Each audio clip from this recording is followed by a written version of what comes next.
Avui estem a Arbeca i aquí darrere meu, darrere d'aquest mural tan xulo, s'hi amaga una licoreria.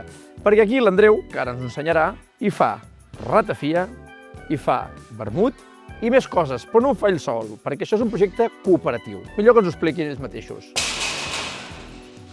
Si ens obren. No tens timbre, no tens res aquí per picar. No, som una mica clandestins. Ja ho veig, no? Bueno, anem cap a dintre, aviam què feu aquí. Passa, vigila el cap.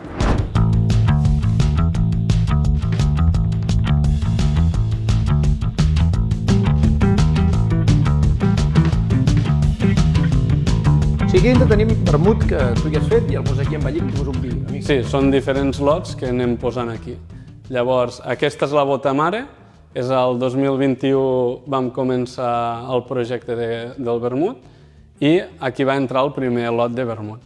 Llavors, aquella la vam afegir 2022, i aquestes dues 2023.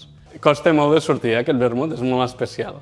Per què? I nosaltres fem vermuts especials, no fem els convencionals. Feu coses més gourmet, diríeu? Sí, bastant gourmet. Per què? Per què? Bueno, intentem canviar una mica la mentalitat i l'enfoc de la producció.